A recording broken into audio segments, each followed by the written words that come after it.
Saddam Hussein کسانوں کا بیٹا شمالی عراق میں تکریت شہر کے قریب ایک گاؤں میں پیدا ہوا۔ یہ علاقہ ملک کے غریب ترین علاقوں میں سے ایک تھا اور صدام حسین خود غربت میں پلا بڑھا تھا۔ اس کے والد محترم اس کی پیدائش سے پہلے ہی فوت ہو چکے تھے اور وہ چھوٹی سی عمر میں ہی بغداد میں اپنے چچا کے پاس رہنے کے لیے چلے گئے۔ اس نے 1957 میں باعث پارٹی میں شمولیت اختیار کی۔ 1959 عیسوی میں اس نے عراقی وزیر اعظم عبدالکریم قاسم کو قتل کرنے کی باسیوں کی ناکام کوشش میں حصہ لیا۔ صدام حسین اس کوشش میں زخمی ہوا اور پہلے شام اور پھر مصر فرار ہو گیا۔ اس نے قاہرہ اسکول 1962 تا 63 میں تعلیم حاصل کی اور 1963 میں عراق میں باسیوں کے اقتدار سنبھالنے کے بعد بغداد لا کالج میں اپنی تعلیم جاری رکھی۔ تاہم اس سال باسیوں کا تختہ الٹ دیا گیا اور صدام حسین نے عراق میں کئی سال جیل میں گزارے۔ وہ فرار ہو گیا، باعث پارٹی کا رہنما بن گیا اور اس بغاوت میں اہم کردار ادا کیا جس نے پارٹی کو 1968 عیسوی میں دوبارہ اقتدار میں لایا۔ صدام حسین نے صدر مملکت کے ساتھ عراق میں مؤثر طریقے سے اقتدار سنبھالا۔ احمد حسن البکر اور 1972 عیسوی میں انہوں نے عراق کی تیل کی صنعت کو قومیانے کی ہدایت کی۔ صدام حسین نے 1979 عیسوی میں حکومت پر کھلے عام کنٹرول حاصل کرنا شروع کیا اور بکر کے استعفی پر صدر بن گئے۔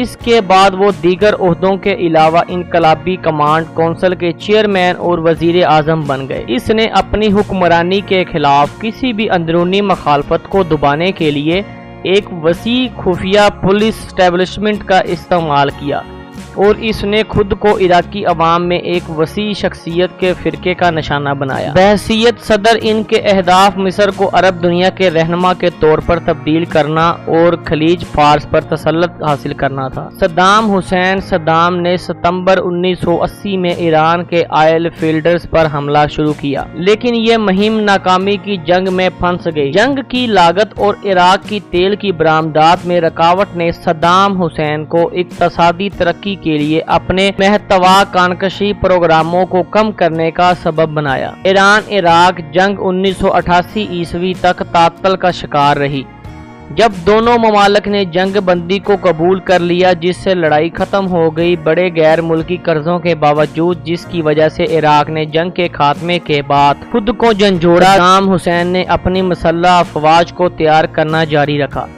اگست 1990 عیسوی میں عراقی فوج نے پڑوسی ملک کویت پر قبضہ کر لیا۔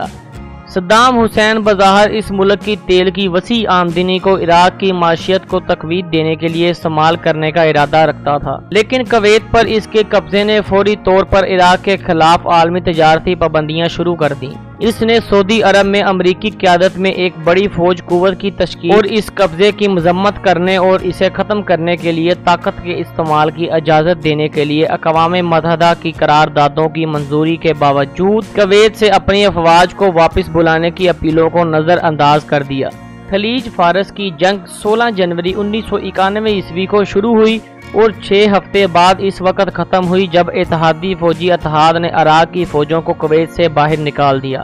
عراق کی کرش شکست نے شیعوں اور کردوں دونوں کی اندرونی بغاوتوں کو جنم دیا، لیکن صدام حسین نے ان کی بغاوتوں کو دبا دیا جس کی وجہ سے ہزاروں افراد ملک کی شمالی سرحد کے ساتھ واقع پناہ گزین کیمپوں کی طرف بھاگ گئے۔ ہزاروں مزید لوگوں کو تشدد کا نشانہ بنایا گیا اور قتل کیا گیا۔ بہت سے لوگ صرف حکومت کی جیلوں میں غائب ہو گئے جیسے کہ بدنام زمانہ ابو غریب۔ اقوام متحدہ کے ساتھ جنگ بندی کے معاہدے کے ایک حصے کے طور پر عراق کو کیمیائی، حیاتیائی اور جوہری ہتھیار بنانے یا رکھنے سے منع کیا گیا تھا۔ تعمیل کے التوا میں ملک پر متعدد پابندیاں عائد کی گئیں اور ان کی وجہ سے معیشت میں شدید خلل پڑا۔ صدام حسین کا اقوام متحدہ کے ہتھیاروں کے معائنہ کاروں کے ساتھ تعاون کرنے سے مسلسل انکار کے نتیجے میں 1998 عیسوی کے آخر میں ریاستہائے متحدہ امریکا اور برطانیہ نے 4 روزہ فضائی حملہ کیا، آپریشن ڈیزرٹ فاکس۔ دونوں ممالک نے اعلان کیا کہ وہ صدام کو ہٹانے کے لیے عراقی حزب اختلاف کی کوششوں کی حمایت کریں گے، جس کی حکومت اقوام متحدہ کی پابندیوں کے تحت تیزی سے ظالمانہ ہو گئی تھی، لیکن عراقی رہنما نے اقوام متحدہ کے ہتھیاروں کے معائنہ کاروں کو اپنے ملک میں داخل ہونے سے روک دیا۔ عبوری طور پر یہ واضح ہو گیا کہ صدام اپنے بیٹوں میں سے ایک کو تیار کر رہا تھا ادے یا قصے اپنی جانشینی کے لیے۔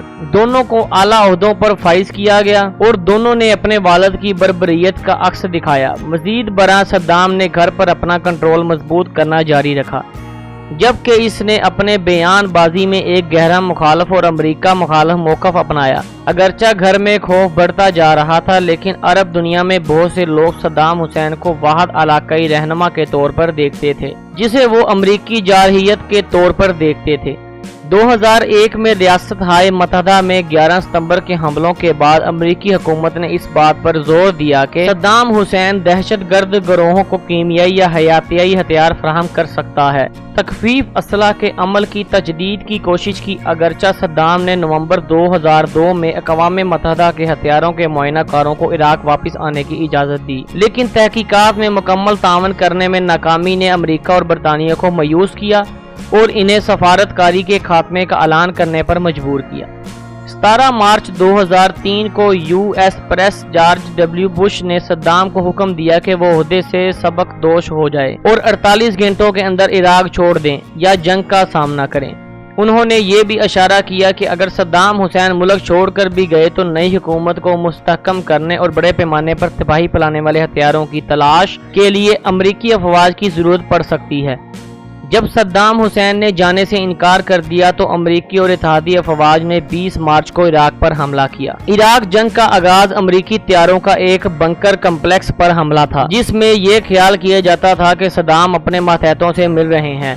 اگرچہ یہ حملہ عراقی رہنما کو مارنے میں ناکام رہا، لیکن بعد میں صدام کے خلاف ہونے والے حملوں نے یہ واضح کر دیا کہ ان کا خاتمہ اس حملے کا ایک بڑا ہدف تھا۔ اپنے لہجے میں ہمیشہ ضدی، صدام حسین نے عراقیوں کو امریکی اور برطانوی افواج کو روکنے کے لیے اپنی جانیں دینے کی تلقین کی، لیکن حملے کی مزاحمت جلد ہی دم توڑ گئی اور 9 اپریل کو جس دن بغداد امریکی فوجیوں کے ہاتھوں گرا، صدام چھپ کر بھاگ گیا۔ وہ اپنے ساتھ قومی خزانے کا بڑا حصہ لے گیا اور ابتدائی طور پر امریکی فوجیوں کے قبضے سے بچنے میں کامیاب رہا۔ اس کے بیٹوں ادے اور قصے کو 22 جولائی کو موصل میں گھیر لیا گیا اور قتل کر دیا گیا، لیکن 13 دسمبر تک صدام کو بالآخر پکڑ لیا گیا۔ ایک بار ڈیپر لیڈر کو تقریر کے آس پاس میں ایک فارم ہاؤس کے قریب ایک چھوٹی سی زیر زمین چھپنے کی جگہ سے کھینچا گیا، پراگندہ اور گندا کیا گیا۔ اگرچہ وہ مسلح تھا، صدام حسین نے گولی چلائے بغیر امریکی فوجیوں کے سامنے ہتھیار ڈال دیے۔ فارم ہاؤس کے پاس ایک زمین میں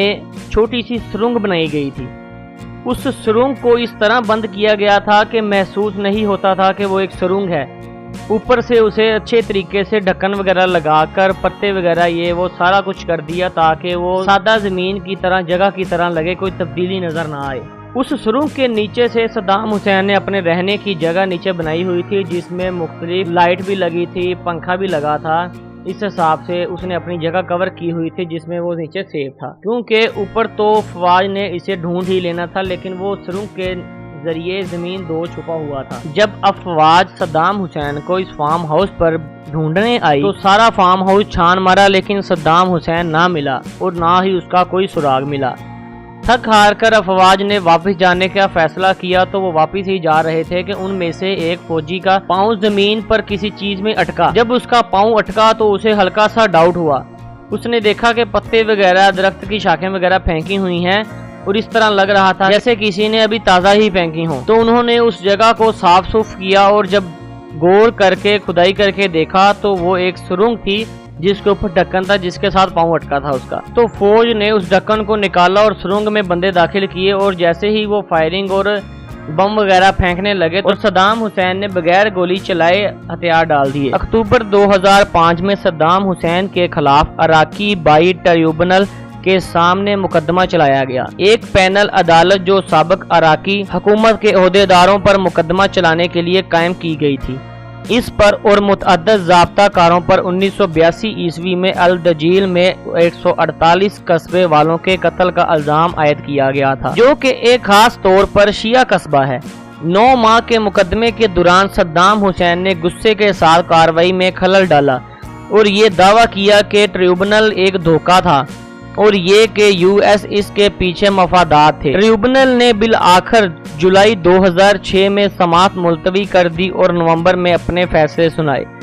صدام کو انسانیت کے خلاف جرائم بشمول جان بوجھ کر قتل، غیر قانونی قید، ملک بدری اور تشدد کا مجرم قرار دیا گیا تھا اور اسے پھانسی کی سزا سنائی گئی تھی۔ صدام حسین کے سوتیلے بھائی ایک انٹیلیجنس آفیسر اور عراق کے سابق چیف جج کو بھی موت کی سزا سنائی گئی۔ دسمبر 2006 میں ایک عراقی عدالت نے اس کی سزا کو برقرار رکھنے کی چند دن بعد صدام کو پھانسی دے دی۔ صدام کو جس دن پھانسی دی گئی اس دن عید الاضحیٰ کا دن تھا۔ عید الاضحیٰ کے دن صدام حسین کو پھانسی دی گئی۔ پھانسی دینے سے پہلے صدام حسین سے اس کی آخری خواہش پوچھی گئی، جس میں صدام حسین نے کچھ مخصوص کھانے اور سویٹ ڈش وغیرہ کی خواہش کی کہ مجھے یہ چیزیں دی جائیں، میں یہ کھانا چاہتا ہوں۔ حکومت کی طرف سے اسے وہ چیزیں دینے کی اجازت مل گئی اور وہ چیزیں اسے دی گئیں اور صدام حسین نے پیٹ بھر کر ہر چیز کھائی جو اس نے منگوائی تھی۔ پھر اس کے بعد اس نے خواہش کا اظہار کیا کہ مجھے اگر مارنا ہی ہے، پھانسی ہی دینی ہے تو مجھے اس طرح نہ دی جائے، مجھے شر عام سب آرمی کے سامنے کھڑا کر کے فائرنگ سے قتل کر دیا جائے۔ لیکن اس بات پر حکومت نے اجازت نہیں دی اور اسے اصولاً طریقے کے حساب سے پھانسی دے دی گئی اور عید الاضحیٰ کے دن پھانسی دی گئی۔ اس طرح صدام حسین کا قصہ ختم ہو گیا۔ صدام حسین ایک دلیر اور سچا لیڈر تھا۔ وہ سچائی کے ساتھ لڑتا تھا، سچائی پر لڑتا تھا۔ وہ کبھی کسی کے آگے نہیں جھکا تھا۔ اس نے ہمیشہ دلیری کے ساتھ سب کا مقابلہ کیا تھا۔ وہ نہیں دیکھتا تھا آگے والی حکومت، آگے والی فوج مجھ سے کتنی طاقتور ہے۔ فل انرجی کے ساتھ، فل حوصلے کے ساتھ لڑتا تھا، جنگ کرتا تھا، چاہے وہ شکست ہو یا جیت ہو، کیونکہ جیت ہار تو مقدر کی بات ہوتی ہے، لیکن وہ خود سے حوصلہ کرتا تھا جیتنے کا۔ بالآخر جب اس کی بس ہو گئی، ہر طرف سے ختم ہو گئی کہانی، تو پھر اس نے گولی چلائے بغیر ہتھیار ڈال دیے۔ صدام حسین کی اس بہادری کی وجہ سے صدام حسین کے پوری دنیا میں چرچے ہیں اور بہت سے لوگ بہت اچھی طرح صدام حسین کو جانتے ہیں، جو اس کی بہادری کے قصے سنتے ہیں، جنہوں نے اس کی بہادری کو اپنی آنکھوں سے دیکھا ہے۔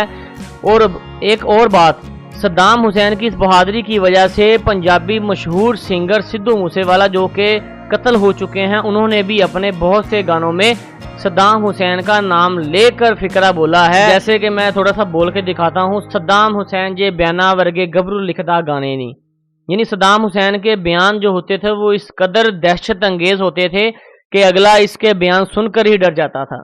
دوستوں امید ہے یہ ویڈیو آپ کے لیے بہت انفارمیٹیو ثابت ہوئی ہوگی۔ پھر ملتے ہیں انشاءاللہ اگلی اس سے بھی زیادہ انفارمیٹیو ویڈیو کے ساتھ۔ اللہ حافظ۔